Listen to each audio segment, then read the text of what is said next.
தோழமை சொந்தங்களுக்கு பணிவான வணக்கங்கள். தபால்காரர் தேர்வினுடைய 2வது வகுப்பு இன்று நடைபெற இருக்கிறது. வால்யூம் 5 இருக்கக்கூடிய டெஃபனிஷன்களை கண்டிப்பாக நாம் தெரிந்து கொள்ள வேண்டும். இவற்றில் இருக்கக்கூடிய முக்கியமான அந்த டெஃபனிஷனை நாம் அறிந்து கொண்டு அதற்கேற்ப விடை அளிக்க வேண்டும். ஆகவே பாடத்தை கவனமாக கவனிக்கும்படி அனைவரையும் கேட்டுக்கொள்கிறேன். சிவகுமார் தற்பொழுது பாடத்தை நடத்துவார். அனைவருக்கும் மாலை வணக்கம். நம்ம இன்னைக்கு பார்க்க போறது போஸ்டல் மேனுவல் வால்யூம் 5. இது நம்ம போஸ்ட்மேன் எம்டிஎஸ் எக்ஸாமுக்கு கண்டிப்பா இதுல இருந்து கொஸ்டின்ஸ் வரும். இது முக்கியமான நம்ம வால்யூம்ஸ்ல போஸ்டல் மேனுவல் வால்யூம் 5ன்றதும் ரொம்ப ஒரு முக்கியமான வால்யூம்.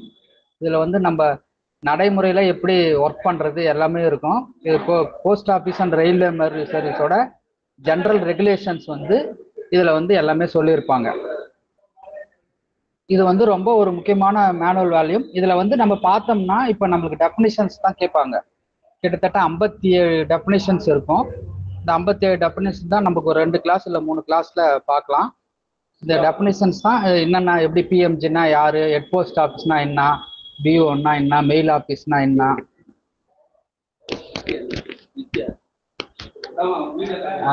அப்படின்றது ஒரு ஒன்றுத்துக்கு விளக்கம் கொடுத்துருப்பாங்க. அது மாதிரி ரிஜிஸ்டர் பை பேக் எப்படி க்ளோஸ் பண்ணுறது, இன்சூர்ட் பேக் எப்படி க்ளோஸ் பண்ணுறது, அந்த மாதிரி எல்லாமே சொல்லியிருப்பாங்க. இதெல்லாம் ஒன்றுக்கு டெஃபினிஷன்ஸ் கொடுத்துருப்பாங்க. இதை நீங்கள் கவனிச்சிங்க. அதுக்கப்புறமா இந்த இதுவும் நான் ஷேர் பண்ணுறேன். நீங்கள் அதுக்கப்புறமா டைம் இருக்கும்போது இதை ஒரு தடவை கோத்ரூ பண்ணிங்கன்னாவே உங்களுக்கு புரியும். இதுக்கப்புறம் இது ரிலேட்டடாக கொஸ்டின் அண்ட் ஆன்சரை நான் ரெடி பண்ணி வச்சிருக்கிறேன். அது நம்ம கிளாஸ் முடிஞ்சதுக்கப்புறம் அதை ஷேர் பண்ணுறேன். ஃபர்ஸ்ட் பார்த்தோம்னா ரூல் 1. ரூல் 1ல என்னன்னு பார்த்தீங்கன்னா போஸ்ட் மாஸ்டர் ஜெனரல் அப்படின்னு சொல்லுவாங்க.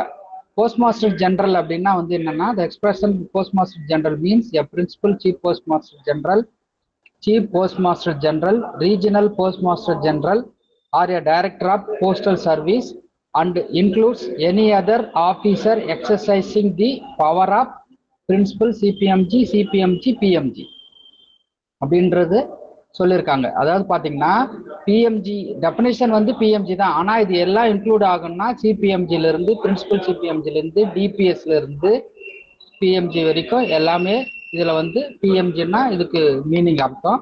இதுல இது இவங்க சொல்லாத யாருக்காவது அந்த பவரை எக்ஸசைஸ் பண்ணி கொடுத்துருந்தாலும் அவங்களும் பிஎம்ஜின்னு எடுத்துக்கலாம் அப்படின்ற மாதிரி சொல்லியிருக்காங்க. Any other officer exercising the power of CPMG or PMG, அந்த பவரை எக்ஸசைஸ் பண்றதுக்கு யாருக்கெல்லாம் டெலிகேட் பண்ணியிருக்காங்களோ அவங்க எல்லாமே போஸ்ட் மாஸ்டர் ஜெனரல்னு எடுத்துக்கலாம் அப்படின்றது தான் இந்த டெஃபினேஷன். இது ரொம்ப முக்கியமான டெஃபினேஷன். இதுதான் ரூல் நம்பர் 1. அடுத்ததா பார்த்தீங்கன்னா ரூல் நம்பர் 2. ரூல் நம்பர் 2 பார்த்தீங்கன்னா ஆர்எம்எஸ்ன்னு சொல்லுவோம். ஆர்எம்எஸ்னா என்ன?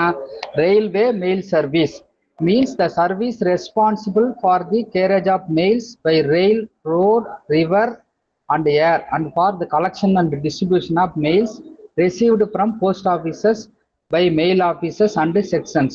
இந்த ஆர்எம்எஸோட வேலை என்ன? எல்லா மெயில்ஸையும் ரிசீவ் பண்ணி அதை டிஸ்ட்ரிபியூட் பண்ணணும், டிஸ்பேச் பண்ணணும். அதுதான் மெயில் ஆஃபீஸோட வேலை. இது எப்படி இந்த மெயில்ஸ் எல்லாம் எப்படி வரும்னு பார்த்தீங்கன்னா ரெயிலில் வரும், ரோடு வழியாக வரும், அப்புறமா ரிவர் வழியா வரும், அப்புறம் ஏர் வழியா வரும். இது மாதிரி அந்த 4 வழியாகவே நம்மளுக்கு மெயில்ஸ் வரும். அதே மாதிரி போகும். இதுதான் இந்த இந்த மெயில்ஸ் ரிசீவ் பண்ணி டிஸ்பேச் பண்றாங்க இல்லையா, இந்த ஆபீசர்ஸ் தான் ரயில்வே மெயில் சர்வீஸ் அப்படின்னு சொல்றோம், ஆர்எம்எஸ் ஆபீஸ்ன்னு சொல்றோம். இது ரூல் நம்பர் 2.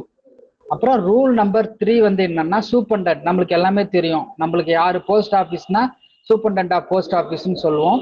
அதே ஆர்எம்எஸ் சூப்பர்டென்ட் ஆஃப் ஆர்எம்எஸ்ன்னு சொல்லுவோம். அவ்வளவுதான்.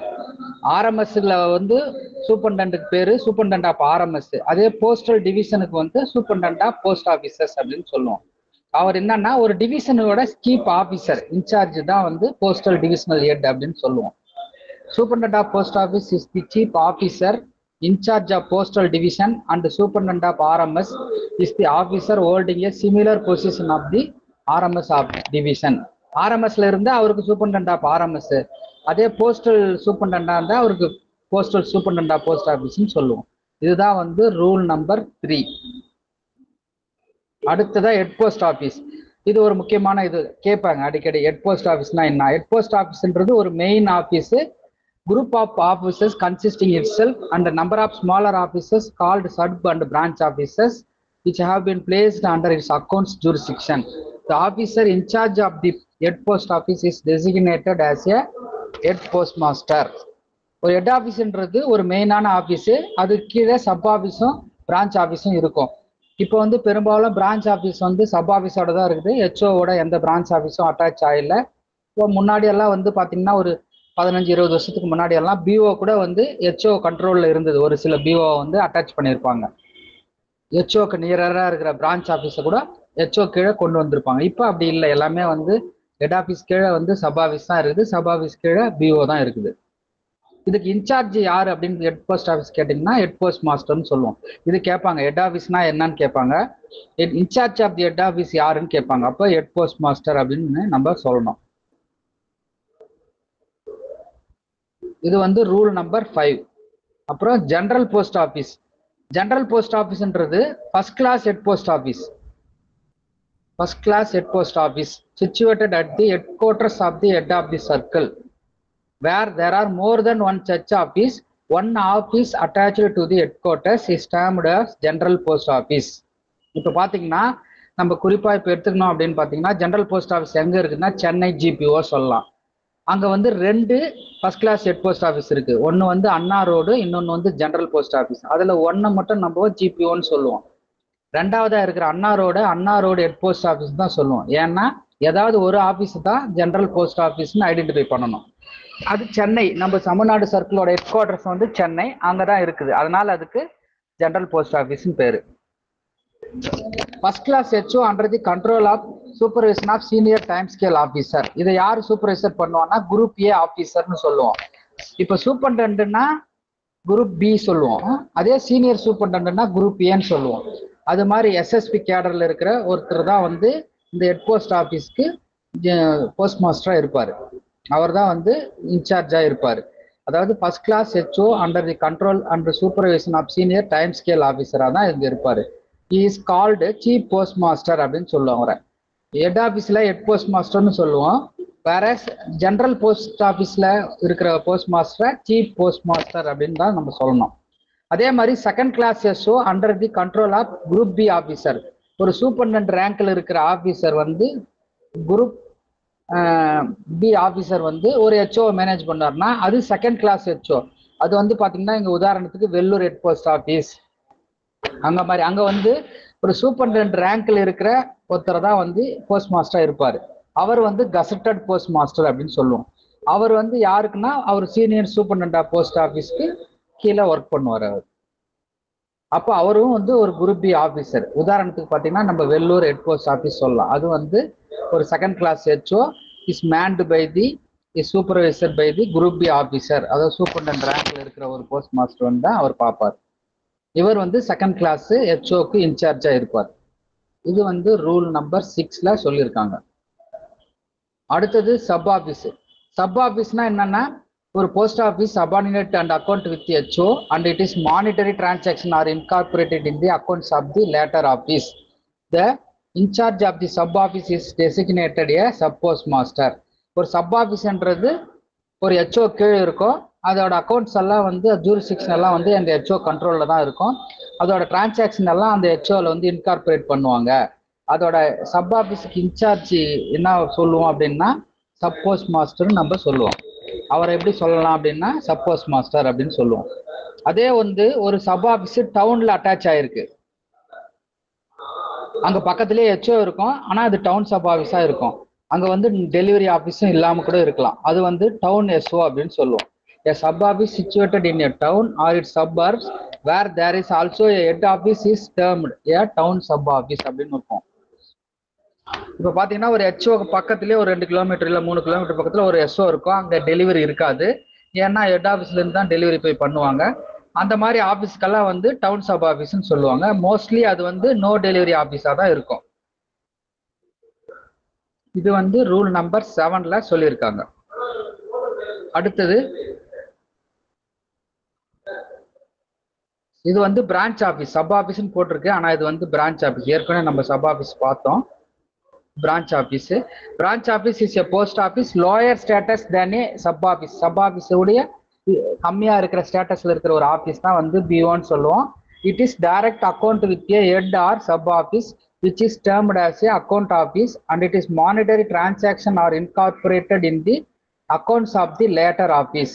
The in charge of the branch office is designated a branch postmaster. இந்த பிரான்ச் ஆஃபீஸோட இன்சார்ஜ் என்னன்னு சொல்லுவோம்னா பிபிஎம், அதாவது பிரான்ச் போஸ்ட் மாஸ்டர் அப்படின்னு சொல்லுவோம். இது வந்து இருக்கிறதுலேயே லோயர் ஸ்டேட்டஸான ஆஃபீஸு இந்த பிரான்ச் ஆஃபீஸ் தான். இது வந்து டைரக்டா அக்கௌண்ட் வித் சப் ஆஃபீஸோட தான் இருக்கும். இதோட அக்கௌண்ட்ஸ் எல்லாம் வந்து எந்த சப் ஆஃபீஸோட இணைச்சிருக்கிறாங்களோ அந்த சப் ஆஃபீஸோட இன்கார்பரேட் பண்ணுவாங்க. இதே மாதிரி இந்த பிரான்ச் ஆஃபீஸ் ஒரு டவுன் எஸ்ஓல இருந்தது அப்படின்னா இது டவுன் பிஓன்னு சொல்லுவோம். அதுலயும் டெலிவரி ஒர்க் இருக்காது.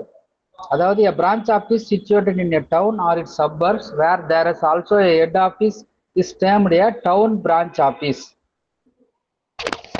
இது வந்து டவுன் பிஓன்னு சொல்லுவோம். இங்க வந்து மோஸ்ட்லி பாத்தீங்கன்னா டெலிவரி ஒர்க் இருக்காது, வெறும் டிரான்சாக்ஷன் மட்டும் பண்ணுவாங்க. டெலிவரி ரிலேட்டடா எந்த ஒர்க்கும் இங்க இருக்காது. இது வந்து டவுன் பிஓ அப்படின்னு சொல்லுவோம். இது வந்து ரூல் நம்பர் 8. அடுத்தது பாத்தீங்கன்னா டிரான்சிட் ஆஃபீஸ்.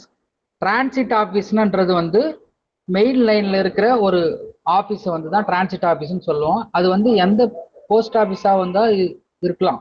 வந்து மெயில் கம்யூனிகேஷன் இருக்கிற இடத்துல ஒரு போஸ்ட் ஆஃபீஸை எஸ்டாப்ளிஷ் பண்ணியிருப்பாங்க. அவங்க என்ன பண்ணுவாங்கன்னா பேகை வாங்கி ஷார்ட் பண்ணி அனுப்புவாங்க வித்தவுட் ஓப்பனிங். டிரான்சிட் ஆஃபீஸ்ன்றது ஒன்லி அந்த பேகை வாங்கி ஜஸ்ட் ஃபார்வர்ட் பண்ணுவாங்க, ஆனா ஓப்பன் பண்ண மாட்டாங்க அவங்க. அதுதான் வந்து டிரான்சிட் ஆஃபீஸ்ன்னு சொல்லுவோம். அதாவது any post office which is situated on line of through of mail communication and receives and sort bags intended for officers in advance without opening them is a transit office. அந்த பையங்களெல்லாம் வந்து open பண்ணாம just forward பண்ணுவாங்க, வாங்கி அதை அனுப்புவாங்க. அந்த வேலை தான் டிரான்சிட் ஆஃபீஸ்ல செய்வாங்க. அதே மாதிரி இந்த பேக் எல்லாம் வந்து ஃபார்வர்டடா அன்ஓப்பன்டா இருக்கு இல்லையா, அதெல்லாம் வந்து நம்ம ஃபார்வர்ட் பேக்னு சொல்லுவோம். பேக் வாங்குவோம், இந்த பேக்கை ஓப்பன் பண்ணாம அனுப்புறோம் பாத்தீங்களா, அதுக்கு பேரு ஃபார்வர்ட் பேக் அப்படின்னு சொல்லுவோம். அன்ஓப்பன்டா ஜஸ்ட் ஃபார்வர்ட் பண்ணிட்டே இருப்போம். The transit bag addressed to a transit office are opened there and the forward bags contained in them is sent outside, either loose or enclosed in a transit bag. லூஸாவோ இல்லை enclose பண்ணியவோ டிபியில் அனுப்புவாங்க அப்படின்னு சொல்றாங்க. The use of transit bag is reduce the number of loose bags. Transit office எதுக்கு அப்படின்னு பார்த்தீங்கன்னா இந்த loose பேக்கை வந்து ரெடியூஸ் பண்றதுக்கு தான் இந்த டிரான்சிட் ஆஃபீஸ் எல்லாம் வந்து கிரியேட் பண்ணி வச்சிருக்காங்க. The use of transit office is to reduce the number of loose bags. இது வந்து ரூல் நம்பர் 9A சொல்லியிருக்காங்க. அடுத்ததா பாத்தீங்கன்னா டிரான்சிட் மெயில் ஆஃபீஸ். இது வந்து முன்ன சொன்னது ஒரு ஆஃபீஸ், போஸ்ட் ஆஃபீஸ்க்கு மெயில் ஆஃபீஸ்ன்னு சொல்லியிருப்போம். இது வந்து transit mail office, a branch of RMS. இது வந்து RMS ஓட பிரான்ச், அது வந்து போஸ்ட் ஆஃபீஸோட பிரான்ச். டிரான்சிட் ஆஃபீஸ்ன்றது ஒரு போஸ்ட் ஆஃபீஸோட பிரான்ச் மாதிரி இருக்கும். டிரான்சிட் மெயில் ஆஃபீஸ்ன்றது ஒரு ஆர்எம்எஸோட பிரான்ச் மாதிரி ஃபங்க்ஷன் ஆகும். A branch of RMS where closed bags are received and dispatched. Sorting of letters வந்து not done in this unit. இங்க வந்து என்னன்னா அதே க்ளோஸ்ட் பேக் ரிசீவ் பண்ணி டிஸ்பேட்ச் பண்ணுவாங்க. இங்க சார்ட்டிங் ஒர்க் மட்டும் நடக்காது. இந்த டிரான்சிட் மெயில் ஆஃபீஸ்ல டிரான்சிட் ஒர்க் நடக்குமா, சார்ட்டிங் ஒர்க் நடக்குமான்னா நடக்காது. ஜஸ்ட் பேக்கை ரிசீவ் பண்ணி டிஸ்பேட்ச் பண்ற வேலை மட்டும்தான் இந்த டிரான்சிட் மெயில் ஆஃபீஸ்ல பண்ணுவாங்க. இதுக்கு யார் இன்சார்ஜா இருப்பாங்கன்னு பாத்தீங்கன்னா மெயில் ஏஜென்ட் இல்ல மெயில் கார்டு தான் இன்சார்ஜாவது இருப்பாங்க. இது அடிக்கடி இந்த கேட்பாங்க, டிரான்சிட் மெயில் ஆஃபீஸோட இன்சார்ஜ் யாரு அப்படின்னு நிறைய வருஷம் கொஸ்டின்ல கேட்டிருக்காங்க. அது பாத்தீங்கன்னா மெயில் ஏஜென்ட் இல்ல மெயில் கார்டுன்னு நம்ம சொல்லணும். மெயில் ஏஜென்ட்னு கொடுத்துருந்தா ஏஜென்ட், மெயில் கார்டுன்னு கொடுத்துருந்தா மெயில் கார்டு, இல்ல ரெண்டுமே கொடுத்துருந்தா ரெண்டுமே எழுதலாம். Mail agent or mail guard is the in charge of the unit. இது வந்து எப்படின்னா செட்டுக்கு தகுந்த மாதிரி இது வந்து ஃபங்க்ஷன் ஆகும். செட் 1 செட் 2ன்றதை டிஃபைன் பண்ணியிருப்பாங்க, அதுக்கு தகுந்த மாதிரி ஒர்க் ஆகும். ஃபார் எக்ஸாம்பிள் பார்த்தீங்கன்னா பெங்களூர் சிட்டி டிஎம்ஓ செட் 1, அது என்ன டைமிங்னு பார்த்தீங்கன்னா 6லேருந்து 14 வரைக்கும், காலையில் 6 மணிலேருந்து மத்தியானம் 2 வரைக்கும் ஒர்க் ஆகும். அதே மாதிரி Bangalore city TMO set number 2ன்னு சொல்கிறாங்க, அது பார்த்தீங்கன்னா 2 மணிலேருந்து நைட்டு 11:40 வரைக்கும் ஒர்க் ஆகும். அது வந்து செட் 2. அது வந்து என்ன ஒர்க் லோடு இருக்கோ அதுக்கு தகுந்த மாதிரி டிஃபைன் பண்ணி செட் 1 செட் 2ன்னு வச்சிருப்பாங்க. இது வந்து ரூல் நம்பர் 9B. அடுத்தது கம்ப்யூட்டரைஸ்டு டிரான்சிட் மெயில் ஆஃபீஸ்ன்றது இங்க வந்து சர்டைன் சிட்டிஸ்ல வந்து இது எல்லாமே வந்து கம்ப்யூட்டரைஸ் பண்ணியிருப்பாங்க. அதுதான் வந்து கம்ப்யூட்டரைஸ்டு டிஎம்ஓன்னு சொல்றோம். Computerized transit mail office in certain cities, computers have been provided to handle the work of TMO. These are called computerized TMO. ஒன்றும் இல்லை, டிஎம்ஓ ஆஃபீஸில் கம்ப்யூட்டர் வச்சுருந்தா அது கம்ப்யூட்டரைஸ்டு டிஎம்ஓ ஆஃபீஸ். அந்த ஒர்க்கை வந்து சிஸ்டத்தில் பண்ணால் அது வந்து கம்ப்யூட்டரைஸ்டு டிரான்சிட் மெயில் ஆஃபீஸ்ன்னு சொல்கிறோம். இது வந்து எந்த ரூலில் இருக்குதுன்னா ரூல் நம்பர் 9C சொல்லியிருக்கிறாங்க. அடுத்தது சார்ட்டிங் ஆஃபீஸ். சார்ட்டிங் ஆஃபீஸ்ன்றது an office charges with duty of opening and sorting of mail bags received by it and disposing of their contents.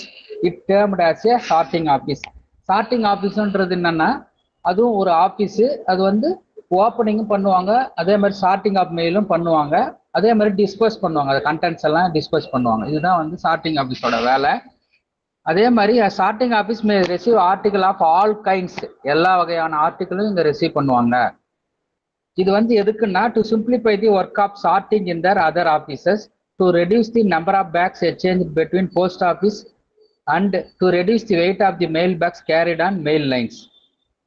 இந்த மெயில் லைனில் வந்து கேரி பண்ணுற வெயிட்டை குறைக்கிறதுக்கு, அதே மாதிரி நம்பர் ஆஃப் பேக்ஸ் எக்ஸ்சேஞ்ச் பண்ணுறதை வந்து ரெடியூஸ் பண்ணுறதுக்கு, இந்த ஒர்க்கை சிம்பிளிஃபை பண்ணுறதுக்கு தான் வந்து இந்த சார்ட்டிங் ஆஃபீஸர்ஸ் தான் வந்து கிரியேட் பண்ணியிருக்காங்க. இதெல்லாம் வந்து ரூல் நம்பர் 10ல் சொல்லியிருக்காங்க.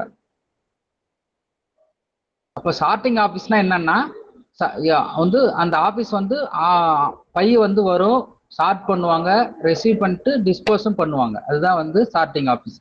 இந்த சார்ட்டிங் ஆஃபீஸில் எல்லா கைண்ட் ஆஃப் ஆர்டிகல்ஸையும் வந்து சார்ட் பண்ணுவாங்க. இதுக்கு மாதிரி கேட்கலாம், சார்ட்டிங் ஆஃபீஸில் வந்து எல்லா கைண்ட் ஆஃப் ஆர்டிகளையும் ஸ்டார்ட் பண்ணுவாங்க அப்படின்னு, ஸ்டார்ட் பண்ணுவாங்களான்னா ஸ்டார்ட் பண்ணுவாங்க தான். இது மாதிரி கூட கொஸ்டின் கேட்கலாம். இல்லை ஒன்லி வந்து ரிஜிஸ்டர் மட்டும் பண்ணுறாங்க, பார்சல் மட்டும் பண்ணுறாங்களான்னு மாதிரி கூட கேட்கலாம். சார்ட்டிங் ஆஃபீஸை பொறுத்த வரைக்கும் எல்லா கைண்ட் ஆஃப் ஆர்டிகளும் வந்து இங்கே ஸ்டார்ட் பண்ணுவாங்க. அப்புறம் ஏஎம்பிசி, இது வந்து ரொம்ப முக்கியமான ஒரு question. Automatic mail processing centre, ஏஎம்பிசின்னு சொல்லுவாங்க. இது ஒரு முக்கியமான கொஸ்டின்ஸ். இது கூட எக்ஸாம்ஸில் வந்து நிறைய கேட்டிருக்காங்க. ஆட்டோமேட்டிக் மெயில் ப்ராசஸிங் சென்டர்ஸ் அப்படின்றது தான் ஏஎம்பிசி. இது வந்து எங்கெல்லாம் இருக்குன்னா இம்பார்ட்டன்ட் சிட்டிஸில் இருக்கும். டிராஃபிக், மெயிலோட டிராஃபிக் வந்து எங்கெல்லாம் அதிகமாக இருக்கோ அங்கெல்லாம் வந்து ஷார்ட்டிங் மிஷின் ப்ரொவைட் பண்ணியிருப்பாங்க. இது வந்து எப்படி இருக்குன்னா ஹை ஸ்பீட் ஷார்ட்டிங்கில் இது வந்து ஒர்க் ஆகும்.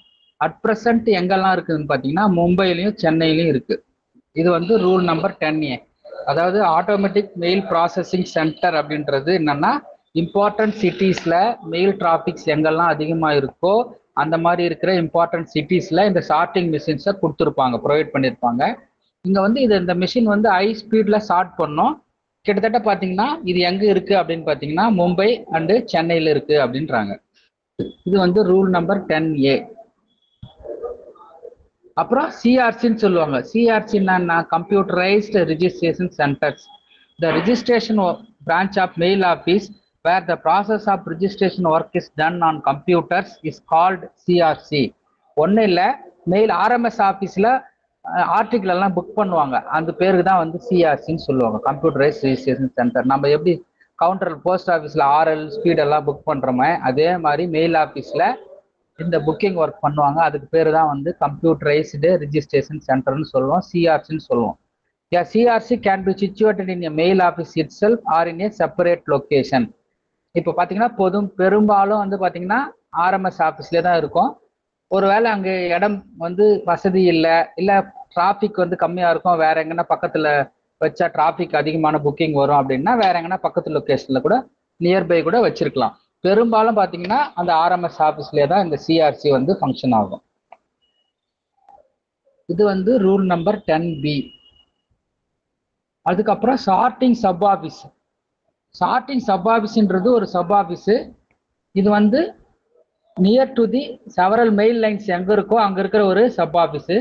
இது வந்து எப்படின்னா ஒரு சார்ட்டிங் ஆஃபீஸ் மாதிரி ஃபங்க்ஷன் ஆகும். இது வந்து அதே மாதிரி தான் பேக்கை ரிசீவ் பண்ணி அதை வந்து அப்படியே அந்த லைனில் வந்து ஃபார்வர்ட் பண்ணுற மாதிரி இருக்கும். இது வந்து ஆர்டிக்கல் வந்து இங்கே வந்து எல்லா கைண்ட் ஆஃப் ஆர்டிக்கலும் வந்து சார்ட் பண்ணலாம் அப்படின்னு ஆத்தரைஸ் பண்ணியிருப்பாங்க. இது வந்து சார்ட்டிங் ஆஃபீஸோட ஒரு பிரான்ச் மாதிரி சார்ட்டிங் சப் ஆஃபீஸ்ன்றது. இந்த வந்து எங்க செவரல் மெயில் லைன்ஸ் எல்லாம் எங்க லிங்க் ஆகுதோ அந்த இடத்துல இந்த மாதிரி ஒரு சார்ட்டிங் சப் ஆஃபீஸை வந்து ஃபங்க்ஷன் ஆகிற மாதிரி ப்ரொவைட் பண்ணியிருப்பாங்க. இங்க வந்து எல்லா ஆர்டிகல்ஸையும் வந்து நம்ம சார்ட் பண்ற மாதிரியும் ஆத்தரைஸ் பண்ணியிருப்பாங்க. இது வந்து பாத்தீங்கன்னா ரூல் நம்பர் 11ல சொல்லியிருக்காங்க. அடுத்தது பாத்தீங்கன்னா nodal post office. Nodal post ஆஃபீஸ்ன்றது ஒரு இம்பார்ட்டன்ட் சிட்டிஸ் டவுன்ஸ்ல சம் போஸ்ட் ஆஃபீஸஸை ஐடென்டிஃபை பண்ணி அவங்க வந்து ஆர்டிகிளை ரிசீவ் பண்ணி நெய்பர் ஆஃபீஸ்ல இருந்து ஆர்டிகிளை ரிசீவ் பண்ணி சார்ட் பண்றதுக்கு பர்மிஷன் கொடுத்துருப்பாங்க. அதுக்கு ஒரு டயக்ராம் சார்ட்டிங் டயக்ராமும் போட்டு கொடுத்துருப்பாங்க. இது வந்து ஆர்எம்எஸ் சூப்பர்டென்ட் அந்த ஏரியாவில் இருக்கிற ஆர்எம்எஸ் சூப்பர்டென்ட் செஞ்சு கொடுத்துருப்பாரு. இதுதான் வந்து nodal post office. It is an important cities or towns. Some post offices are authorized to receive letters from the neighboring post offices and sort the mail as per the sorting diagram provided by the RMS superintendent. And this is reduce the peak hour pressure in the local sorting office. Such offices are identified as a nodal office. இப்போ மெயிலோட volume அதிகமாக இருக்கும்போது இந்த sorting work எல்லாம் வந்து கஷ்டமா இருக்கும். அதை வந்து குறைக்கிறதுக்கு தான் வந்து இந்த மாதிரி வந்து நோடல் ஆஃபீஸை வந்து கிரியேட் பண்ணியிருக்காங்க. இது பார்த்தீங்கன்னா ரூல் நம்பர் 11A இந்த நோடல் ஆஃபீஸை பற்றி சொல்லியிருக்காங்க. அடுத்தது பார்த்தீங்கன்னா central packing unit or Kendra packing unit. இது வந்து ஆர்எம்எஸோட ஒரு பிரான்ச்சு. இங்கே வந்து பண்டில்ஸ் எல்லாம் ப்ரிப்பேர் பண்ணுவாங்க. அதே மாதிரி குரூப் அதை ப்ரிப்பேர் பண்ணி குரூப் பண்ணி ஒரு டைரக்ட் பேக் கட்டுவாங்க. இங்கே வந்து only L and R bags மட்டும்தான். எல்னா ஆர்டினரி, ஆர்னா ரிஜிஸ்டர் பேக் மட்டும்தான் டீல் பண்ணுவாங்க. இந்த சிபியு அப்படின்னு ஷார்ட்டாக சொல்லுவாங்க, இல்லை கேபியூன்னு சொல்லுவாங்க. அதாவது central packing unit or Kendriya packing யூனிட்னு பேர். இது வந்து ஆர்எம்எஸோட ஒரு பிரான்ச்சு. இங்கே வந்து பண்டில் எல்லாம் ப்ரிப்பேர் பண்ணி குரூப் பண்ணி ஒரு டைரக்ட் பேக் க்ளோஸ் பண்ணுவாங்க. இங்கே வந்து ஒன்லி ஆர்டினரி மற்றும் ரிஜிஸ்டர் பேக் மட்டும்தான் டீல் பண்ணுவாங்க. இது வந்து ரூல் நம்பர் 11B சொல்லியிருக்காங்க. அப்புறம் ரிட்டர்ன்டு லெட்டர் ஆஃபீஸ். இது வந்து ரொம்ப ரொம்ப ஒரு முக்கியமான கொஸ்டின். ரூல் நம்பர் 12 அடிக்கடி கேட்பாங்க. இதை வந்து எது கரெக்ட்னு கேட்பாங்க. Returning letter office, return letter office, அதே மாதிரி ரிட்டர்ன்டு லெட்டர் ஆஃபீஸ் இப்படின்னு கொடுத்துருவாங்க. எது கரெக்ட்னு கேட்பாங்க. இது மாதிரி ஒரு கொஸ்டின்ஸ் வந்திருக்கு. இந்த ரிட்டர்ன் லெட்டர் ஆஃபீஸை பற்றியும் நிறைய வருஷம் எக்ஸாமில் கேட்டிருக்காங்க. அதனால இது ஒரு முக்கியமான கொஸ்டின்ஸு, ஞாபகம் வச்சுங்க. Returned letter office, RETURNED letter office, இதுதான் வந்து கரெக்டான வேர்டு. இது எங்கே இருக்குன்னா ஒவ்வொரு சர்க்கிள் ஹெட் குவார்ட்டர்ஸ்லையும் இருக்கும். இங்கே என்ன பண்ணுவாங்கன்னா இந்த அன்கிளைம்டாக இருக்கும் பாருங்க. இப்போ அன்கிளைம்டுனா என்ன, இப்போ சென்டர் அட்ரஸ் இருக்கும், அட்ரஸ் வாங்கலைன்னா அது அன்கிளைம்டு. சம்டைம்ஸ் என்ன ஆகும்னா அந்த சென்டரும் வாங்க மாட்டாரு, இல்லைன்னா அந்த சென்டர் ஆள் இருக்க மாட்டாரு. ரெண்டுமே அந்த ஆர்டிக்கிளை என்ன பண்றது, அட்ரஸையும் வாங்கல சென்டரும் வாங்கலன்னா அது அன்கிளைம்டு தான் இருக்கும் இல்லையா. அந்த மாதிரியான ஆர்டிக்கிளை வந்து இந்த ரிட்டர்ன் லெட்டர் ஆஃபீஸ்க்கு அனுப்பணும். இவங்க என்ன பண்ணுவாங்க, ஒரு சர்டைன் பீரியட் இருக்கும், எந்த மாதிரி கைண்டான ஆர்டிக்கிள் அப்படின்னு பார்த்து அந்த சர்டைன் அது வந்து சம்டைம்ஸ் ஓப்பன் பண்ணி கூட அது என்ன கண்டென்ட் என்னன்னு பார்க்கலாம். இல்லைன்னா சம்டைம்ஸ் அந்த ஒரு பீரியடுக்கு வரைக்கும் வச்சிருந்து ஏதாவது கிளைம் பண்றாங்களான்னு பார்த்துட்டு அதுக்கப்புறம் டிஸ்கஸ் பண்ணுவாங்க. இது எங்க இருக்குன்னா சர்க்கிள் ஹெட் குவார்டர் எங்க இருக்கோ அங்க. இப்போ உதாரணத்துக்கு சென்னை நம்ம தமிழ்நாடு சர்க்கிள்னு எடுத்துக்கிட்டோம்னா GPMG ஆஃபீஸ்ல தான் இருக்கு. அதோட அட்ரஸ்ன்னு பார்த்தீங்கன்னா the manager returned letter office, office of the GPMG Chennai 2 தான் ரிட்டர்ன் RLO ஆஃபீஸோட அட்ரஸ். The return letter office is established at the headquarters of a postal circle and deals with unclaimed and refused articles and articles without addresses or with undecipherable or incomplete address. ரெண்டுமே அட்ரஸே இருக்காது. இப்போ என்ன பண்ணியிருப்பாங்க, ரெண்டு பேருமே ரெஃப்யூஸ்னு கூட வச்சுக்கலாம். இப்போ அட்ரஸையும் ரெஃப்யூஸ் பண்ணிட்டாரு, அட்ரஸ் ரெஃப்யூஸ் பண்ணிட்டு சம்டைம்ஸ் என்ன பண்ணுவாங்க, சென்டர் எனக்கும் வேணான்னு கூட ரெஃப்யூஸ் பண்ணலாம். ஏன் அவங்க வாங்கி தான் ஆகணும்னு அவசியம் கிடையாது. அவங்க ஏதோ ஒரு காரணத்தினால நான் எனக்கு வேணான்னு கூட ரெஃப்யூஸ் பண்ணலாம். அப்போ போத் சென்டர் ஆர் அட்ரஸ் ரெண்டு பேருமே ரெஃப்யூஸ் பண்ணிட்டாங்கன்னா அது என்ன பண்றது அப்படின்னா இந்த RLO ஆஃபீஸ்க்கு அனுப்பிச்சிட வேண்டியது தான். அப்புறம் அட்ரஸ் இன்கம்ப்ளீட்டா இருக்குது, சென்டர் அட்ரஸ் வந்து அட்ரஸும் தப்பா இருக்கு, சரியா டெலிவரி பண்ண முடியல, இன்கம்ப்ளீட்டா இருக்கு. சம்டைம்ஸ் சென்டரோட அட்ரஸும் பார்த்தீங்கன்னா அதுவும் இன்கம்ப்ளீட்டா இருக்கும், ரெண்டு பேருக்குமே டெலிவரி பண்ண முடியாத சுச்சுவேஷன் கூட வரலாம். அப்போ என்ன பண்ணணும்னா இந்த RLO ஆஃபீஸ்க்கு இந்த ஆர்டிகிளை வந்து அனுப்பிச்சு விட்டுடலாம். ஒரு கவரிங் லெட்டர் வச்சு ஒரு கவர் நல்ல ஒரு நல்ல கவர் வச்சு இந்த ஆஃபீஸ்க்கு அனுப்பணும். இது எங்க இருக்கும்னா சர்க்கிள் ஹெட் குவார்டர்ல தான் இருக்கும். ஒரு சர்க்கிள்ல ஒரு ஆபீஸ் தான் ஆர்எல்ஓ ஆபீஸா இருக்கும். இது ரூல் நம்பர் 12. நல்லா ஞாபகம் வச்சுங்க. ஆர்எல்ஓனா returned letter office. Returned letter office ஞாபகம் வச்சுங்க. ஏன்னா இதை கன்ஃபியூஸ் பண்ணி நிறைய ஒரு கொஸ்டினே கேட்டாங்க ஒரு வருஷம். ரிட்டர்னிங் லெட்டர் ஆபீஸ், ரிட்டர்ன் வெறும் ரிட்டர்ன் இடி வராது, லெட்டர் ஆபீஸ் இப்படி கேட்பாங்க. நீங்க ஞாபகம் வச்சுங்க. எது கரெக்டான ஆன்சர்னு பாத்தீங்கன்னா ரிட்டர்ன்டு லெட்டர் ஆபீஸ் தான் கரெக்டான ஆன்சர். இங்க வந்து unclaimed articles and refused articles both by refuse addressee and centre, இவங்க ரெஃப்யூஸ் பண்ற ஆர்டிகல் எல்லாமே இங்க வந்து டீல் பண்ணுவாங்க. இது வந்து ஒரு போஸ்டல் வால்யூம் மேனுவல் வால்யூம் 5ல ரூல் நம்பர் 12ல சொல்லியிருக்காங்க. அப்புறம் டிரான்ஸ்கிரிப்ஷன் சென்டர் அப்படின்னா என்னன்னா, இப்போ வேற லாங்குவேஜ்ல இருக்கும், லாங்குவேஜ் தெரியாது அப்போன்னா வந்து இப்போ நிறைய மொழி இருக்கு இல்லையா, அந்த மாதிரி இப்போ கன்னடா, தெலுங்கு, ஹிந்தி, குஜராத்தி, மராத்தி, இந்த மாதிரி நிறைய லாங்குவேஜஸ்ல கூட இருக்கலாம். இப்போ அது மாதிரி தெரியல நம்மளுக்கு அப்படின்னா இந்த ஆஃபீஸ் டிரான்ஸ்கிரிப்ஷன் சென்டருக்கு அமிச்சா அவங்க வந்து என்ன பண்ணுவாங்க அப்படின்னா அதை இங்கிலீஷ்ல அந்த அட்ரஸை வந்து இங்கிலீஷ்ல கன்வெர்ட் பண்ணி எழுதி நம்மளுக்கு அனுப்புவாங்க. இதுதான் இந்த இவங்களோட டிரான்ஸ்கிரிப்ஷன் சென்டரோட வேலை.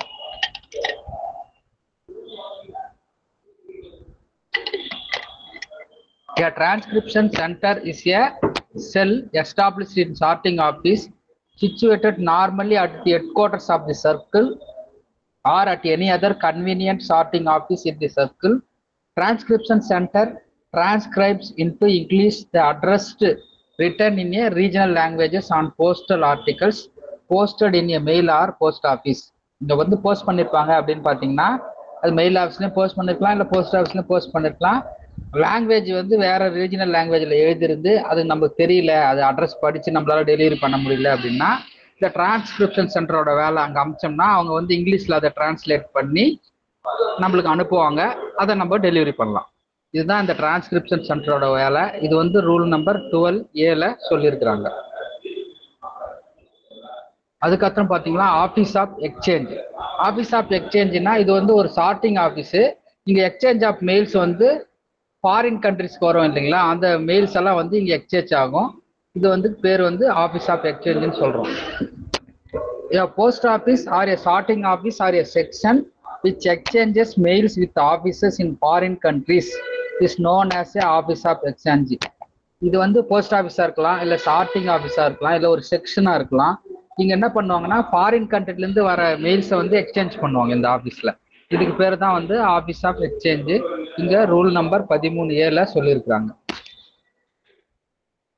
Office of exchange of transit இது வந்து என்னன்னு பாத்தீங்கன்னா an office of exchange on border which only receives and dispatches closed bag addressed to or received from the office of exchange in India is known as a office of exchange of transit. அதாவது exchange ஆஃபீஸ்ல இருந்து வாங்கி இவங்க இந்த receive பண்ணுவாங்க, address பண்ணுவாங்க. இதுதான் இவங்களோட வேலை. அதாவது ஆபீஸ் ஆஃப் எக்ஸ்சேஞ்சில இருந்து வாங்கி ரெசீவோ ஆர் டிஸ்பேச் பண்றது வேலை தான் வந்து இவங்களுக்கு. இதுதான் வந்து ஆபீஸ் ஆஃப் எக்ஸ்சேஞ்ச் ஆஃப் டிரான்சிட்னு சொல்றோம். இது வந்து எப்படி இருக்குன்னா such office will not close bags for foreign countries or open inward foreign bags. இவங்க என்ன பண்ணுவாங்கன்னா இந்த office of exchange of transit office வந்து பேகை வந்து இங்கிருந்து எங்கேயும் க்ளோஸ் பண்ண மாட்டாங்க. அதே மாதிரி ஃபாரின் கண்ட்ரிஸ் இருந்து வர பேகை ஓப்பனும் பண்ண மாட்டாங்க. ஃபாரின்ல இருந்து இன்வேர்டு வருது இந்தியாவுக்கு அப்படின்னா இந்த ஆபீஸ் வழியா வரும் போகும், ஆனா இவங்க வந்து ஓபன் பண்ண மாட்டாங்க, பேக்கையும் க்ளோஸ் பண்ண மாட்டாங்க, வாங்கி இன்னொரு ஆபீஸ்க்கு அனுப்புவாங்க, அவ்வளவுதான். It is function only exchange of mails with carrier or with official of foreign administration. இவ ஃபிளைட்ல வருது, அந்த மெயிலை வந்து வாங்கி எக்ஸ்சேஞ்ச் பண்ணலாம். அப்படி இல்லையா ஃபாரின் அட்மினிஸ்ட்ரேஷன்ல இருந்து அந்த மெயில் வாங்கலாம், இல்லை அவங்களுக்கு போய் கொடுக்கலாம். அந்த மாதிரி வேலை தான் இவங்க செய்வாங்க. இதுதான் வந்து ஆபீஸ் ஆஃப் எக்ஸ்சேஞ்ச் ஆஃப் டிரான்சிட்டோட வேலை. இது வந்து ரூல் நம்பர் 13B சொல்லியிருக்காங்க. அப்புறம் ஃபாரின் போஸ்ட் ஆஃபீஸ். இந்த ஃபாரின் போஸ்ட் ஆஃபீஸ்ன்றது ஒரு போஸ்ட் ஆஃபீஸ். இது வந்து foreign post office is office exchange of in work of assessment of customs duty on foreign mails is also carried out. இங்க என்ன பண்ணுவாங்க, கஸ்டம் டியூட்டி எல்லாம் போடுறாங்க இல்லையா, ஃபாரின் மெயில்ஸ்ல வந்து கரெக்டா இருக்கா, அது போஸ்டேஜ் கரெக்டா இருக்கா, அது கஸ்டம்ஸ் ஏதாவது வாங்கணுமா, இந்த வேலை எல்லாம் இங்க தான் பண்ணுவாங்க, ஃபாரின் போஸ்ட் ஆஃபீஸ்ல தான் பண்ணுவாங்க. அதே மாதிரி அந்த ஏதாவது மெயிலில் அவங்களுக்கு டவுட்டாக இருந்தால் அந்த மெயிலை வந்து இன்டர்செப்ட் பண்ணலாம். அப்புறம் அந்த ஓப்பன் பண்ணி பார்க்கலாம். இல்லை அவங்களுக்கு டவுட்டாக இருக்குது அப்படின்னா என்ன கண்டென்ட் வேறு ஏதாவது இருக்கா அப்படின்னு கூட அவங்களுக்கு பவர் இருக்குது, இன்டர்செப்ட் பண்ணி பார்க்கலாம். அதே மாதிரி சஸ்பெக்டடாக எதனா இருக்குதா அப்படின்னு கூட அது மாதிரி கூட செக் பண்ணி பார்க்கலாம். அதே மாதிரி அவங்களுக்கு டீடைன் கூட பண்ணிக்கலாம். அவங்களுக்கு ஏதாவது சஸ்பீஷஸாக இருக்குது அப்படின்னா அவங்க தேமே டீடைன் தி ஆர்டிகிள், சர்ச் ஆர்டிகிள்ஸை டீடைனும் பண்ணி பார்க்கலாம். The work of actual assessment of duty is done only in the foreign post office. இங்க தான் வந்து இந்த கஸ்டம் டியூட்டி அசஸ் பண்ற முழுமையான வேலையை வந்து இந்த ஃபாரின் போஸ்ட் ஆஃபீஸ்ல தான் பண்ணுவாங்க. இதுதான் இவங்களோட மெயினான டியூட்டி. சம்டைம்ஸ் இந்த ஆர்டிக்கிளையும் வந்து அவங்க வந்து இன்டர்செப்ட் பண்ணி பார்க்கறதுக்கு அவங்களுக்கு பவர் இருக்கு. இது வந்து ரூல் நம்பர் 13C. அப்ப 2 கேள்வி கேட்கலாம். அப்போ கஸ்டம்ஸ் டியூட்டி அசஸ் பண்ற டியூட்டி எந்த ஆஃபீஸ்ல பண்ணுவாங்க, அதே மாதிரி அவங்கள மெயில் இன்டர்செப்ட் பண்ணலாமா அப்படின்னு கேட்டாங்கன்னா அது வந்து ஃபாரின் போஸ்ட் ஆஃபீஸ் தான் அப்படின்றது நம்ம ஆன்சரா சொல்லலாம். இதெல்லாம் வந்து ரூல் நம்பர் 13C சொல்லியிருக்காங்க. அதுக்கப்புறம் சப் ஃபாரின் போஸ்ட் ஆஃபீஸ், இதுவும் அதே மாதிரி தான். அவதோட branch is an which is not an exchanges office but in its work of customs examination, assessment and accounting of custom duty is carried out. இவங்க வந்து பாத்தீங்கன்னா இவங்களும் அதே ஃபாரின் போஸ்ட் ஆஃபீஸ் மாதிரி தான் இந்த அசஸ்மெண்ட் ஆஃப் ஒர்க் எல்லாம் பண்ணலாம், கஸ்டம் டியூட்டி எல்லாம் வந்து இங்க வந்து பண்ணலாம். இவங்க வந்து அதுக்கு ஒரு சப் மாதிரி பிரான்ச் மாதிரி, ஃபாரின் போஸ்ட் ஆஃபீஸோட பிரான்ச் மாதிரி இவங்களோட ஒர்க். இவங்களோட ஒர்க்கும் முக்கியமா வந்து அசஸ்மெண்ட் ஆஃப் இந்த கஸ்டம்ஸ் டியூட்டி வேலை தான் இவங்க பண்ணுவாங்க. இது வந்து ரூல் நம்பர் 13D சொல்லியிருக்காங்க. அதுக்கப்புறம் பாத்தீங்கன்னா டிரான்சிட் செக்ஷன்ஸ். டிரான்சிட் செக்ஷன்றது வந்து travelling of the RMS working on railway or river stream lines. அப்படின்னா இப்போ ட்ரெயின்லேயே இருக்கும், அது மூவிங் இதுலேயே இருக்கும். இதுக்கு பேர் தான் வந்து டிரான்சிட் செக்ஷன் சொல்லுவோம். இந்த வந்து ஆஃபீஸர் இன்சார்ஜ் ஆஃப் தி யார் அப்படின்னா mail guard or mail agent தான் இந்த இருப்பாங்க. இந்த டிரான்சிட் செக்ஷனோட இன்சார்ஜ் யாருன்னு பார்த்தீங்கன்னா mail guard or mail agent தான் இருப்பாங்க. ஏற்கனவே ஒரு இடத்துல பார்த்தோம் இந்த mail guard or mail agent. எங்கே பார்த்தோம்? டிஎம்ஓ ஆஃபீஸ், டிரான்சிட் மெயில் ஆஃபீஸோட இன்சார்ஜ் யாருன்னு பார்த்தோம், இந்த மெயில் கார்டோ இல்லை மெயில் ஏஜென்ட்டோ தான் இருப்பாங்க. அதே மாதிரி தான் இந்த டிரான்சிட் செக்ஷனோட இன்சார்ஜ் யாருன்னு பார்த்தீங்கன்னா மெயில் கார்டோ இல்லை மெயில் ஏஜென்ட்டோ இருப்பாங்க. Transit sections are a travelling officers of the RMS working on railway or river stream lines. The officers in charge of the set of a transit is called as mail guard or mail agent. இது வந்து rule number 14 சொல்லியிருக்காங்க. அதுக்கப்புறம் mail office. Mail officer 2 கேட்டகரியா பிரிக்கலாம். ஆர்எம்எஸோட mail officer 2ஆ பிரிக்கலாம். ஒன்று வந்து பார்த்தீங்கன்னா சார்ட்டிங் மெயில் ஆஃபீஸ்ன்னு சொல்லுவோம், இன்னொன்று டிரான்சிட் மெயில் ஆஃபீஸ்ன்னு சொல்லுவோம். இது வந்து ரொம்ப ஒரு முக்கியமான பார்ட்டு, ஞாபகம் வச்சுங்க. பொதுவாக மெயில் ஆஃபீஸ்ன்னு சொல்கிறேன் இல்லைங்களா, ஆர்எம்எஸ் ஆஃபீஸை, அதை 2 வகையாக பிரிக்கலான்னு சொல்கிறாங்க. ஒன்று வந்து பார்த்தீங்கன்னா சார்ட்டிங் மெயில் ஆஃபீஸ்னும் இன்னொன்று டிரான்சிட் மெயில் ஆஃபீஸ்னு சொல்கிறாங்க. இந்த சார்ட்டிங் மெயில் ஆஃபீஸ் தான் ஷார்ட்டாக எஸ்எம்ஓன்னு சொல்கிறோம். எஸ்எம்ஓனால சார்ட்டிங் மெயில் ஆஃபீஸ் ஞாபகம் வச்சுங்க. டிஎம்ஓனா டிரான்சிட் மெயில் ஆஃபீஸ்னு ஞாபகம் வச்சுங்க. இதை வந்து ஷார்ட்டாக சொல்லியிருக்காங்க. இந்த SMO deals with the contents of all mail bags addressed to them as well as with closed forward bags. அதே மாதிரி இங்கே வந்து எல்லா மெயில் பேக்லையும் டீல் பண்ணுவாங்க.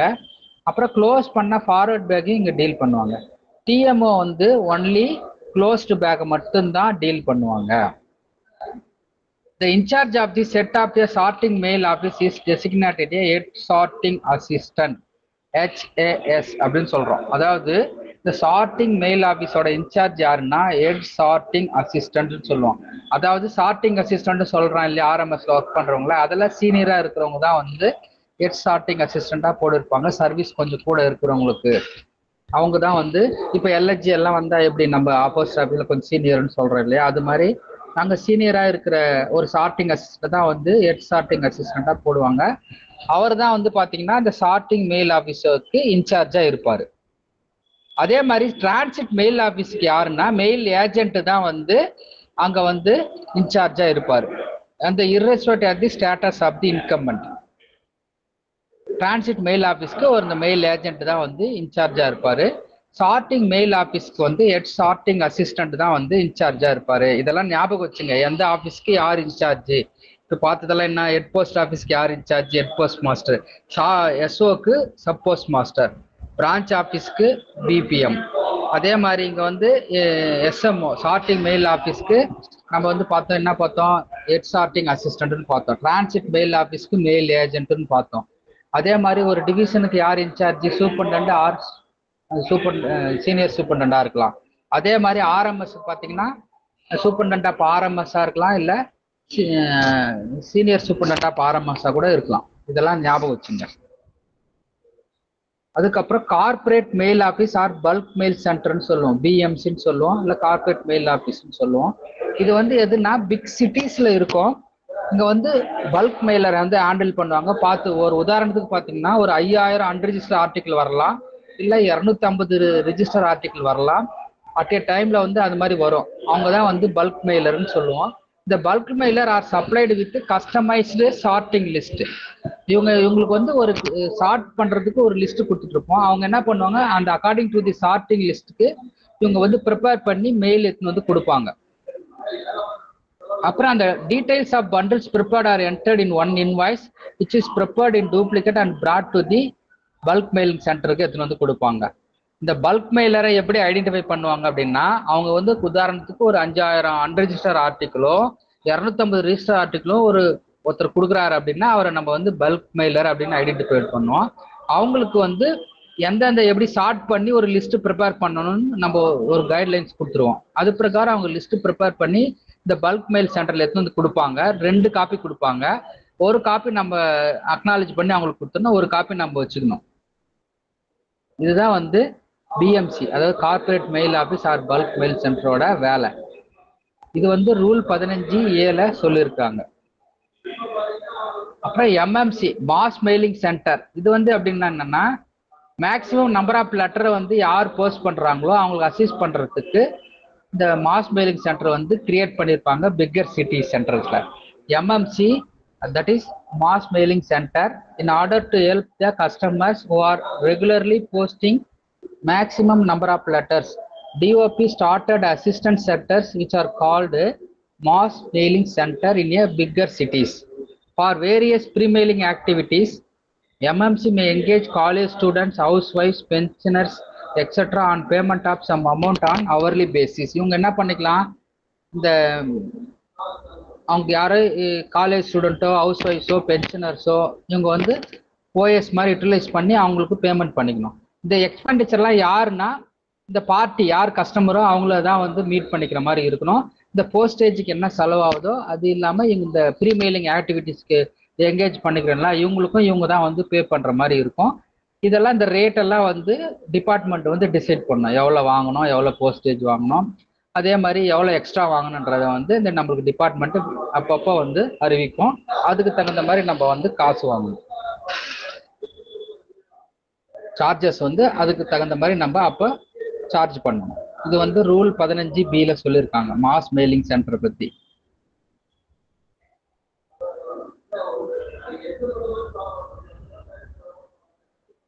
அதே மாதிரி ப்ரெஸ் சார்ட்டிங் ஆஃபீஸ் அப்படின்றது என்னன்னா, இது கூட கேட்பாங்க. ப்ரெஸ் சார்ட்டிங்ஸ் எங்கன்னா நியூஸ் பேப்பர் ப்ரிமிசஸ்ல ஒர்க் ஆகிற சார்ட்டிங் ஆஃபீஸ் பேரு ப்ரெஸ் சார்ட்டிங் ஆஃபீஸ்னு பேரு. இந்த என்டையர் எக்ஸ்பெண்டிச்சர் வந்து யாருன்னா அந்த நியூஸ் பேப்பர் கம்பெனியை தான் ஏற்றுக்கும். The office works to dispatch of timing of the newspaper and closes direct letter bags to the post office or sorting office concerned, which are dispatched through a local regular sorting offices. Example வந்து Delhi RMS, Hindustan times, PSO press sorting office. உதாரணத்துக்கு இந்த Hindustan times paper news paper ஆஃபீஸில் இந்த press sorting office work ஆகுது. இதுதான் வந்து எக்ஸாம்பிளாக சொல்லியிருக்காங்க. அதாவது ஒன்றும் இல்லைங்க, ஒரு சார்ட்டிங் போஸ்ட் ஆஃபீஸே வந்து ஒரு நியூஸ் பேப்பர் கம்பெனியில் எஸ்டாப்ளிஷ்மெண்ட்டில் இருக்கும். அந்த எக்ஸ்பெண்டிச்சர் எல்லாம் வந்து அந்த நியூஸ் பேப்பர் கம்பெனியை ஏற்றுக்கும். நம்ம அந்த டைமிங்க்கு அந்த மெயிலை வந்து சார்ட் பண்ணி டிஸ்பேச் பண்ணுற மாதிரி இருக்கும், அவ்வளோதான், வேற ஒன்றும் இல்லை. இதுதான் வந்து ப்ரெஸ் சார்ட்டிங் ஆஃபீஸ்ன்னு சொல்கிறோம். இது வந்து பெரிய பெரிய நியூஸ் பேப்பர் கம்பெனியில் ஃபங்க்ஷன் ஆகும். உதாரணத்துக்கு தான் இந்த டெல்லி RMS, இந்துஸ்தான் டைம்ஸ்ன்னு சொல்லியிருக்கோம் இல்லையா, இது வந்து ரூல் நம்பர் 15C. அப்புறம் ரெக்கார்ட் ஆஃபீஸ். ரெக்கார்ட் ஆஃபீஸ்ன்றது ஒரு stationery office of RMS office where the work papers of the sections attached to it and prepared, checked and placed on record and by which all forms, bags and stationery required for the use of sections are supplied. இப்போ பார்த்தீங்கன்னா நம்ம உதாரணத்துக்கு RMS எங்க இருக்குதுன்னா காட்பாடியில் இருக்குது, railway ஸ்டேஷன்ல இருக்கிறது RMS. ஆனால் ரெக்கார்டு ஆஃபீஸ்னு ஒன்று இருக்கு, அது எங்கன்னா காந்தி நகர்ல இருக்கு, வெள்ளூர் 6ன்னு சொல்லுவோம். காட்பாடி வந்து வெள்ளூர் 7. உங்களுக்கு வித்தியாசம் தெரியுன்றதுக்காக சொல்றோம். இந்த ரெக்கார்ட் ஆஃபீஸோட வேலை என்னன்னா இந்த ஸ்டேஷனரி, அதாவது ஒரு ரெக்கார்ட் ஆஃபீஸ் நம்ம வந்து அந்த ஆர்எம்எஸ்ல என்னென்ன இது பண்றாங்களோ அந்த ஒர்க் பேப்பர்ஸ் அந்த செக்ஷன் இது எல்லாமே வந்து டீல் பண்றது தான் இந்த ரெக்கார்ட் ஆஃபீஸோட வேலை. இந்த ஸ்டேஷனரி ரெக்குயர்மெண்ட்டு, பேக்ஸு, ஃபார்ம்ஸு, இது எல்லாமே இதில் தான் வந்து மெயின்டைன் பண்ணுவாங்க. இது எல்லாமே இவங்க தான் சூப்பர்வைஸ் பண்ணால் இவங்க தான் பார்த்துக்கணும். இது இன்சார்ஜ் யாருன்னா ரெக்கார்ட் ஆஃபீஸர்னு சொல்லுவோம். இது 2 வகையாக பிரிக்கலாம். Head record office, sub record ஆஃபீஸ்ன்னு சொல்லலாம். ஹெட் ரெக்கார்ட் ஆஃபீஸ்ன்றது a stationary office situated at the headquarters of the RMS division. In addition to the ordinary duties of the record office, is entrusted with preparation of salary and contingent bills for the entire division and accounts connected therewith is named as a head record office. நம்ம எப்படி head office, sub ஆஃபீஸுக்கு incharge, பெரிய office என்ன head office, அங்கே தானே சம்பளம் போடுறாங்க. அதே மாதிரி தான் இந்த ஹெட் ரெக்கார்ட் ஆஃபீஸர் ஆர்எம்எஸ்ல வேலை பார்க்குறவங்களுக்கெல்லாம் பே பில் போடுவாங்க. அந்த பில் கண்டிஜென்ட் ஒர்க்கர் பில் எல்லாம் சார்ஜ் பண்றது அந்த ஆஃபீஸ் தான். இதுக்கு இன்சார்ஜ் யாருன்னு பார்த்தீங்கன்னா ஹெட் ரெக்கார்ட் ஆஃபீஸர் தான் வந்து இதுக்கு வந்து ஹெச்ஆர்ஓன்னு சொல்லுவாங்க. இன்சார்ஜ் வந்து head record officer. Head record ஆஃபீஸுக்கு இன்சார்ஜ் யாருன்னா ஹெட் ரெக்கார்ட் ஆஃபீஸர், ஞாபகம் வச்சுங்க. அப்புறம் sub record office. Sub record ஆஃபீஸ்ன்றது அது ஒரு ஸ்டேஷனரி ஆஃபீஸ், ஆர்எம்எஸ் தான். இப்போ காந்தி நகர் சொன்னேன் இல்லைங்களா, அது வந்து எஸ்ஆர்ஓ ஆஃபீஸ் தான். Sub record office is a stationary office of RMS situated the same station as a mail office, where the work papers of the mail office as well as the sections, if any, attached to the sub record office are prepared, checked and placed on record, and by which all forms, bags and stationery required for the use of mail office and sections are supplied. இது என்னன்னா இந்த mail ஆஃபீஸில் இருக்கிற எல்லா டாக்குமெண்ட்ஸும் எல்லா பேப்பர்ஸையும் work பேப்பர்ஸையும் இவங்க தான் வந்து செக் பண்ணி அங்கே தான் வந்து பிளேஸ் பண்ணணும், வச்சுக்கணும் அப்படின்னு சொல்கிறாங்க. அதே மாதிரி இந்த இன்சார்ஜ் என்ன சொல்லுவாங்கன்னா சப் ரெக்கார்ட் ஆஃபீஸுக்கு எஸ்ஆர்ஓன்னு சொல்லுவாங்க, சப் ரெக்கார்ட் ஆஃபீஸர். ஹெச்ஆர்ஓக்கு ஹெட் ரெக்கார்ட் ஆஃபீஸுக்கு ஹெட் ரெக்கார்ட் ஆஃபீஸர் தான் இன்சார்ஜ். அதே மாதிரி சப் ரெக்கார்ட் ஆஃபீஸுக்கு சப் ரெக்கார்ட் ஆஃபீஸர் தான் இன்சார்ஜ். இதை ஞாபகம் வச்சுங்க. இது வந்து ரூல் நம்பர் 18ல சொல்லியிருக்கிறாங்க. அதுக்கப்புறம் பேக் ஆஃபீஸ். பேக் ஆஃபீஸ்ன்றது ஒன்றும் இல்லை, அது வந்து ஒரு ஆர்எம்எஸ் ஆஃபீஸ் மாதிரி தான். இது எந்த பேக் எல்லாம் அங்கே வச்சுன்னு இருப்பாங்க, சப்ளை பண்ணுவாங்க. For avoiding unnecessary movement of bags, the new system of bag accounting has been introduced, classifying PORMS office into a bag office. 4 பிரிக்கிறாங்க. யூனிட் பேக் ஆஃபீஸ்ன்னு சொல்கிறோம். இந்த யூனிட் பேக் ஆஃபீஸ்ன்றது ஒவ்வொரு போஸ்ட் ஆஃபீஸும் except PO identified as a யூபிஓன்னு சொல்லுவோம், unit bag office. இப்போ நம்ம ஒரு சப் ஆஃபீஸ் எடுத்துக்கணும்னா நம்ம வந்து ஒரு unit bag office. This is a maximum. This office is given minimum maximum balance once in a year by the superintendent of PO's consent, preferably 1st July. Each office will maintain the day book and submit daily report to the district bag office. டிபிஓன்னா district bag ஆஃபீஸ்ன்னு சொல்கிறோம். இப்போ வந்து இவங்க வந்து இவங்களுக்கு வந்து authorise பண்ணுவாங்க, மினிமம் இவ்வளோ பை வச்சுக்கலாம், மேக்ஸிமம் இவ்வளோ பை வச்சுக்கலான்னு. சூப்பர்டென்ட் வந்து அந்தந்த கன்சர்ன் சூப்பர்டென்ட் வந்து ஆத்தரைஸ் பண்ணுவாங்க. அது எப்படி ஃபிக்ஸ் பண்ணுவாங்கன்னா ஒவ்வொரு மாதமும் ஜூலையாக அவங்க ஆவரேஜ் பண்ணி ஃபிக்ஸ் பண்ணுவாங்க. த டைரக்ட் டிஸ்ட்ரிக்ட் பேக் ஆஃபீஸ்ன்றது ஒவ்வொரு எஸ்ஆர்ஓவும் டிஸ்ட்ரிக்ட் பேக் ஆஃபீஸ். இப்போ வந்து உதாரணத்துக்கு யூனிட் பேக் ஆஃபீஸ் வந்து இப்போ வந்து ஆரணின்னு எடுத்துக்கிட்டீங்கன்னா ஒரு எஸ்ஓ, ஆரணி கீழே ஒரு எஸ்ஓ இருக்குன்னு வச்சுங்க, எஸ்வி நகர்னு இருக்குன்னா இந்த எஸ்வி நகர் ஆஃபீஸ்ன்றது ஒரு யூனிட் பேக் ஆஃபீஸ். ஆனால் அதுக்கு டிஸ்ட்ரிக்ட் பேக் ஆஃபீஸ் எதுன்னு பார்த்தீங்கன்னா Katpadi RMS SRO. Katpadi SRO இருக்காரு இல்லையா, அவர் தான் வந்து இந்த டிஸ்ட்ரிக்ட் பேக் ஆஃபீஸராக இருப்பார். அது சம்டைம்ஸ் என்ன பண்ணுவாங்கன்னா ஒரு ஹெட் ஆஃபீஸே கூட வந்து டிஸ்ட்ரிக்ட் பேக் ஆஃபீஸாக வந்து ஆர்டர் போடுவாங்க. எக்ஸப்ஷனல் கேசஸ் வந்து பாத்தீங்கன்னா வேற யாரோ பேசுறாங்க பாருங்க, யூஸ் பண்ணுங்க. In exceptional cases, head post office can also function as a district bag office function பண்ணும். இங்க வந்து பாத்தீங்கன்னா பேக் அக்கௌண்ட் மெயின்டைன் பண்ணுவாங்க. இவங்க எல்லா இதுக்கும் யூனிட் பேக் ஆஃபீஸ்க்கும் வந்து சப்ளை பண்ணுவாங்க. இதுதான் இவங்களோட வேலை. This office will maintain a bag account for all types of bags category wise, not only in respect of bags received and dispatched by sorting offices and TMOs, but also in the unit bag office. அவங்க வந்து அந்த mail ஆஃபீஸ்க்கு மட்டும் அனுப்ப மாட்டாங்க, transit mail ஆஃபீஸ்க்கு மட்டும் அனுப்ப மாட்டாங்க. யூனிட் பேக் ஆஃபீஸ்ன்றது நம்மள மாதிரி ஒரு சப் ஆஃபீஸ், அவங்களுக்கும் இவங்க தான் பையை அனுப்பணும். ஏதாவது மீறி இருந்து அனுப்புனாலும் அவங்க ரிசீவ் பண்ணி வச்சுக்கணும். சர்க்கிள் பேக் ஆஃபீஸ் இது வந்து எங்கன்னா பிஎஸ்டி தான் வந்து சர்க்கிள் பேக் ஆஃபீஸ்ன்னு சொல்லுவோம். இது ஹெட் குவார்டர் ஆஃப் சர்க்கிளில் வந்து இருக்கும். இது வந்து சர்க்கிள் பேக் ஆஃபீஸ்ன்னு சொல்லுவோம், சிபிஓன்னு சொல்லுவோம். இவங்க வந்து எதுக்குன்னா இவங்க வந்து யூனிட் பேக் ஆஃபீஸையும் டிஸ்ட்ரிக்ட் பேக் ஆஃபீஸையும் இன்ஸ்பெக்ஷன் பண்ணி வெரிஃபிகேஷன் பண்ணணும். இதுதான் அவங்களோட வேலை. This office is responsible for inspection of DBOs, அதாவது district bag office and unit bag office and verification of balances. Stock எல்லாம் கரெக்டாக வச்சிருக்காங்களா, பேக் பேலன்ஸு கரெக்டாக ரெக்கார்ட் எல்லாம் மெயின்டைன் பண்ணுறாங்களான்றத பார்க்குற வேலை தான் இந்த சர்க்கிள் பேக் ஆஃபீஸோட வேலை.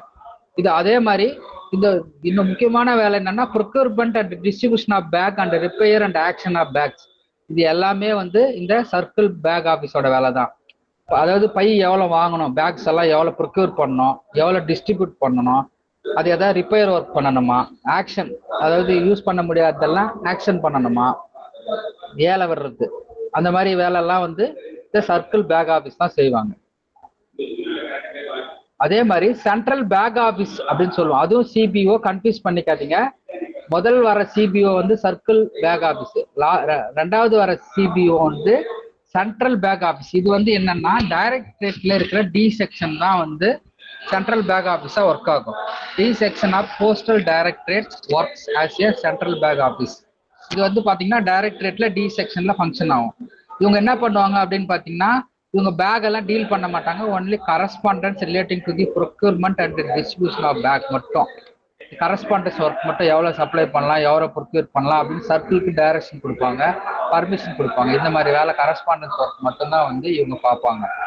இதுதான் வந்து சென்ட்ரல் பேக் ஆஃபீஸோட வேலை. இது வந்து எங்க இருக்கும் அப்படின்னா டைரக்டரேட்ல டி செக்ஷன்ல ஃபங்க்ஷன் ஆகும். இது வந்து ரூல் 18A சொல்லியிருக்காங்க. அப்புறம் சார்ட்டிங் அசிஸ்டன்ட். சார்ட்டிங் அசிஸ்டன்ட்னா என்ன, நம்மள மாதிரி பிஏ மெயில் ஆஃபீஸ்ல ஒர்க் பண்ற ஒரு பேர் சார்ட்டிங் அசிஸ்டன்ட் தான். The term sorting assistant is used to designate all officials in the RMS other than the supervisors, mail guards and class 4 servants. இப்போ வந்து பாத்தீங்கன்னா அவங்க அதாவது கிளர்க் கேடர்ல இருக்கிற சூப்பர்வைசர் ஸ்டாஃப் இல்லாம மெயில் கார்டு இல்ல கிளாஸ் 4 இல்லாத மிச்ச கிளர்க்கல் கேடர்ல இருக்கிற எல்லாருமே வந்து சார்ட்டிங் அசிஸ்டன்ட்னு சொல்லுவோம். அதுதான் வந்து சார்ட்டிங் அசிஸ்டன்ட். அவங்க ஆர்எம்எஸ் ஆஃபீஸ்ல ஒர்க் பண்ணுவாங்க. ரூல் 19 இதுல வந்து டெஃபினேஷன் கொடுத்துருக்காங்க சார்ட்டிங் அசிஸ்டன்ட். அதுக்கப்புறம் சப்சிடரி சார்ட்டிங் அசிஸ்டன்ட் அப்படின்னு பாத்தீங்கன்னா இவங்க யாருன்னா a sorting assistant who works with a sorting office over only a portion of its work hours. இப்போ பாத்தீங்கன்னா ஒரு 8 hour டியூட்டி இருக்கும், இல்ல அந்த மாதிரி இடத்துல இவங்க வந்து ஒரு 4 மணி நேரம் 5 மணி நேரத்துக்கு மட்டும்தான் இவர் வந்து ஒர்க் பண்ற மாதிரி இருக்கும். In place of sorting assistant அவர் என்ன வேலை செய்வாரோ அதுக்கு பதில் இந்த ஒர்க் லோடு கம்மியா இருக்கும், ஒரு போர்ஷன் ஆஃப் ஒர்க் மட்டும் தான் இவர் கம்ப்ளீட் பண்ற மாதிரி இருக்கும். அவருக்கு மட்டும் தான் வந்து சப்சிடரி சார்ட்டிங் அசிஸ்டன்ட் சொல்றோம். இவர் வந்து என்ன பண்ணுவாருன்னா அசிஸ்ட் பண்ணுவாரு. இந்த ஹெவியா இருக்கும்போது இவர் வந்து அசிஸ்டன்ஸ் கொடுப்பாங்க.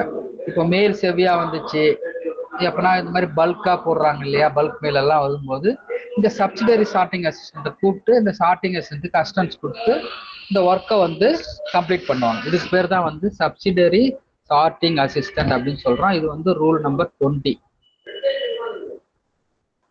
தலைவரை போதும் முடிச்சுக்கலாமா தலைவரே? சரி சிவா, சரி சிவா. 20 பாத்துருக்கோம். இன்னும் ஒரு கிளாஸ்ல இன்னும் 2 கிளாஸ்ல முடிச்சிடலாம் தலைவர். முடிச்சுக்கலாம் சிவா. ஒண்ணு ஏன்னா டெஃபினிஷன் அப்படியே போர் அடிக்கிற மாதிரி இருக்கும். ஆமா சிவா, ஆமா சிவா.